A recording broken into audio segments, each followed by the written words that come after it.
My name is Jess Schwebach. I teach at East Mountain High School. I'm currently teaching English, government, and philosophy. I also sometimes teach a sort of technology class. There's another one. Thank you, Danny.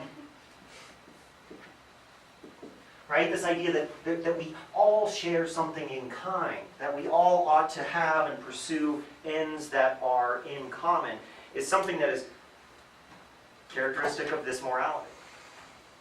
I think a lot of what I'm trying to do as a teacher is to get students as far out of the headspace of what that I think most media is putting them in today. And I mean, there's obviously exceptions and art and whatever, but I mean, when I look around my classroom, the bulk of the media that these kids are taking in is through their smart devices.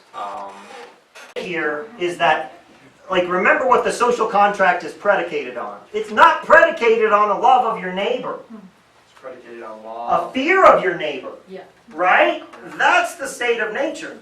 It's a profound and deep fear of your neighbor.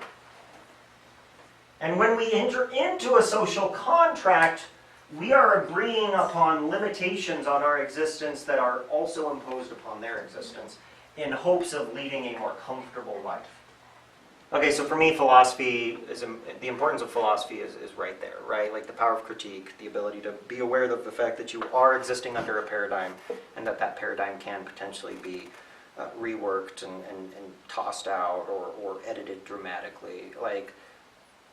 So much of what we feed students today, especially at a high school level, is a very, very much a formulaic, this is the path to success, right? Nobody asks whether success is desirable or not, but get good grades, do good on your ACT, get a scholarship, go to university for 4 years. When you finish that up, maybe you continue for another 2 or 4 years into a graduate program, and then you're going to go into the real world, and you're going to find a job, and you're going to be happy. And any adult over the age of 30 is going to tell you that that is horse shit, right? There is no guarantee that a 9-to-5 job is going to make you happy. In fact, it's probably way more likely that you're going to be profoundly unhappy. So again, for me, this recipe for success deserves a great deal of scrutiny. I try to really emphasize the importance of them authoring a worldview, and for me, my pushing of a worldview is less about any specific worldview and more about the fact that, hey, your worldview actually isn't determined for you, right? It can be very intentionally crafted. You can go out and you can read good books and you can intentionally seek out ideas that make you uncomfortable or that force you to think differently about something, and you can come to terms with those ideas, and over the course of that, you are going to find something that gives you a deep sense of meaning and value.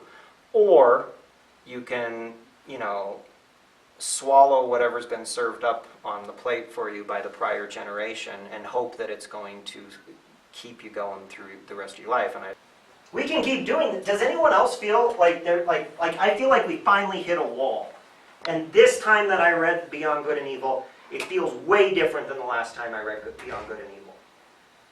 Something snapped in Western civilization. There was a new book put out by a fellow named Deneen who's this is neoliberalism carried out to its logical conclusion. Something's different this time. And to be clear, it's not something exceptional. It's not as if some bad actor has gotten into the system unintentionally. No, there are bad actors in the system. They're there because we put them there. Because the system allowed those bad actors to rise to the top.